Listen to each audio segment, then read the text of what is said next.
Q&A with Coach Rebecca. I missed you guys last week. I was up on a mountain with my family, swimming and hiking, and it's good to be back on Monday, 4:30 Pacific, as usual, here to answer your questions live and help you to get the sport experience that you want, either for you or for your child. I'm Rebecca Smith. I'm a high performance coach, and I specialize in mental toughness training for athletes age 8 to 18. I do coach people above that range, but my specialty and my special love is working with kids. And something that I've really fallen into is I've become kind of an expert on fear. So I get a lot of questions about fear, which, of course, ironically is what I struggled with most. And still in my life, I find myself up against fear, and I'm like, all right, Rebecca, walk the talk. So it's become actually a pleasure to help people through it. And I have a question today that came from I do a free training on breaking the fear cycle that somebody was on recently, and they asked a question. They actually asked kind of a series of questions that I wanted to address here because it seems like it's a lot of things that a lot of people go through.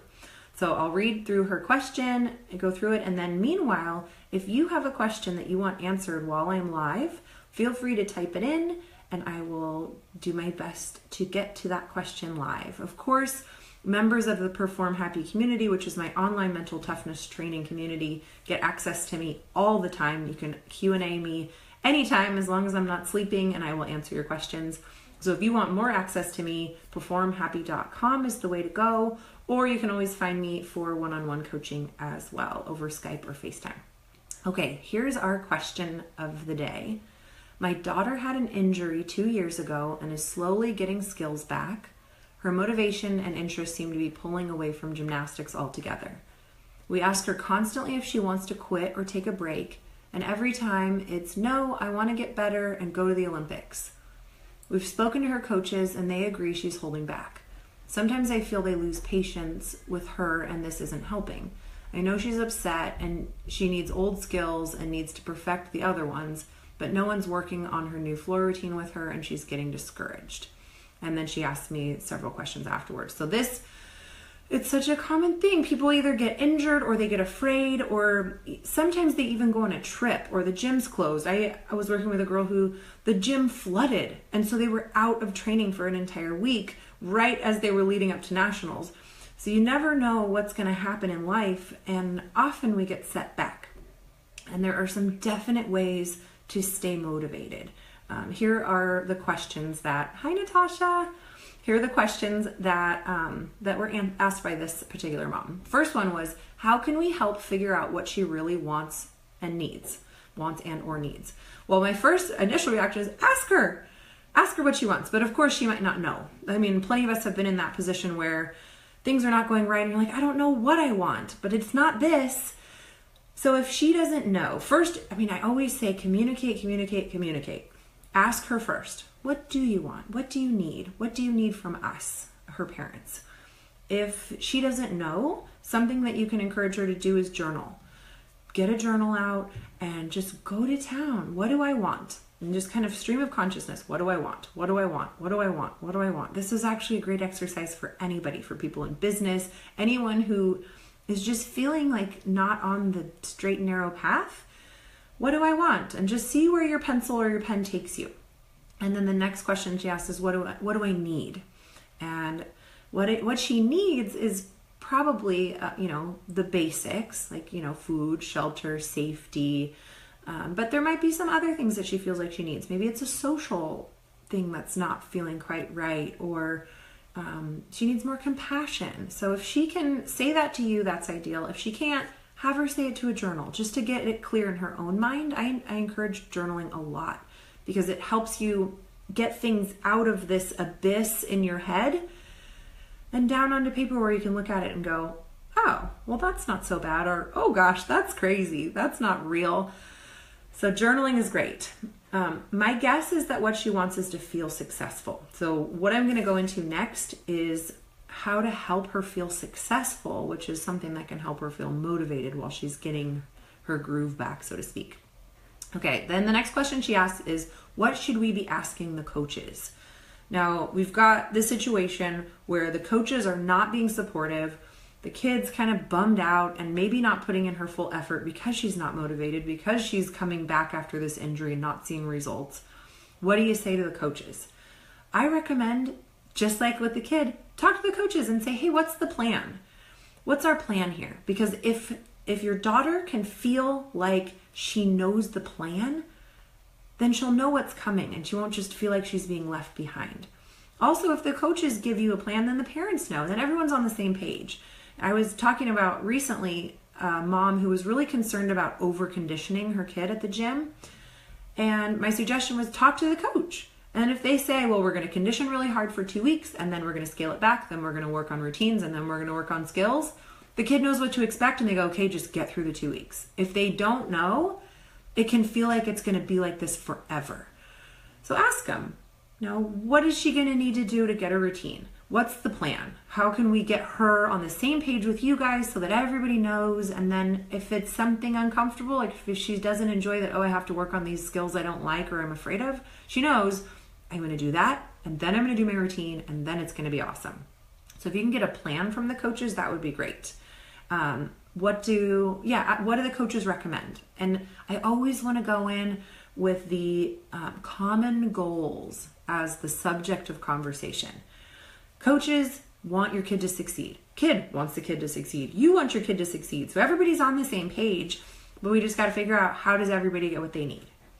Okay, the next question she asked was, what can we ask and do for our daughter? And this one's tricky because often adolescents and teens don't want to talk to their parents. I mean, some of you guys have phenomenal relationships with your kids and that's awesome. And I'm hoping and praying for one of those myself. But sometimes kids are in this thing, this phase of development where they're trying to break free. They're trying to be independent. They don't want to talk to their parents about what's going wrong. They don't want you to fix it. They don't want your advice. They don't want your solution. They just want a hug and some food and oh, honey, it's going to be okay. So is there someone that they can talk to other than you? Maybe they have a really trusted coach. If not, a sibling or an aunt or somebody who's been through it, a neighbor who's been through something like this. That's where I often come in because the kid has a lot to process but doesn't really have somebody neutral that they can process with. So if you can find somebody who's neutral, who they can process it with, that would be great. And then the next thing I'm going to talk about is goals. If you can help her set some goals, or at least encourage her to do it on her own, that gives her a roadmap. Just like having the plan in the gym, that gives her a plan in her own mind and with her own process. And then, as a parent, really all I ever want you to do is praise effort. Even if she's not succeeding, quote unquote succeeding, you praise her. You are working so hard. I'm so proud of you. You're really putting in good effort there. Even if she's like, no, I'm not. It's okay. Praise effort. And then also let the coaches push her out of her comfort zone. And then you be the soft place to land. When she comes home and she's been out of shape and she's upset, you just tell her, oh, honey, you're trying so hard. Here, have some dinner. Really, that's it. That's what the best parents I know, that's what they do. They let the coaches coach. They, let their kid talk to people who they can be open with, and then they feed them dinner, give them a hug, and put them to bed. So if you can do that, that's really the best thing you can do as a parent. Now, I'm gonna move on to goals. So when you don't know where you're headed, you can't really get there. If you have kind of like this, fuzzy Olympics goal, but I don't know when or how or if, or it's not really very motivating. Also, if you're aiming for something really high and your skill level's like in the middle, you're not going to be necessarily very motivated by that goal. And one of my trainings in the Perform Happy community, or my whole series of trainings, is on finding flow. And flow is this experience where the best of you just emerges. You become one with your sport, and there's no self-consciousness, there's no fear, you're fully motivated, you're so in it. And that flow experience only happens when you have a balance between the challenge level and the skill level. So if your skill level's down here and your goal's up here, you're not going to be very motivated. If your skill level's up here and your goals are down here, you're also not going to be very motivated. You need it to be just a hair above where you are. So if she can set goals that are like, okay, I'm right here and I need to go up just a little bit more to push out of my comfort zone, that's going to motivate her because that's concrete. She can look at that and go, okay, this week I need to make 5 back handsprings with no spot, by Friday. And if she can set a goal like that, then she's like, okay, what do I have to do? I got to get the mats out and I got to get the coach on board and I got to do this and I got to do that. She'll be able to put together a process and a series of tasks that she can accomplish that she can then feel good about at the end. And it should be a little bit of a stretch, but not too much. So I've got a goal planner that I love to use personally, and I use on pretty much all my clients and all the Perform Happy community members. That is the 90-day goal action planner. If you don't already have a copy of that, you can download that for free right now at completeperformancecoaching.com/goals. And that walks you through a whole series of things like what's been working. It helps you figure out what's already going well. It helps you dream a little bit. It helps you come up with some ideas. And then it also helps you figure out how to get it into bite-sized task pieces that are manageable and palatable. Oh, yay, Jane needs one. Get one, Jane. Okay. Now, the last question she asked is, when do you know if your athlete is ready to throw in the towel? And this is the second time I was asked this question today. And my answer is the same. When they come to you and say, Mom, I'm done. I was talking to a mom earlier today who's like, she's really struggling. And I said, well, what does she want? Well, she wants to keep doing gymnastics. She says it's fun. Great. Then she wants to do gymnastics. She says it's fun. Let her do it. Unless she's coming to you and saying, Mom, I'm done, let her do it. So just be conscious as a parent. Are you putting your competitiveness on your kid? Are you empathizing so much that it hurts that you need to actually kind of back off a little bit and take care of yourself? Put the proverbial oxygen mask on your own face before helping others. Just take a second and notice if you are putting too much into it that's making you uncomfortable. Then see if you can back off a little bit and just be that soft place to land and let her make the decision. If she wants to keep going, let her keep going. She might have to crash and burn a little bit, but that is life lessons that are invaluable. The struggle that she will then emerge from as a phoenix.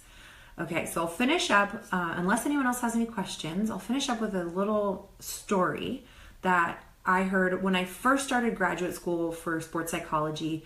We watched this documentary.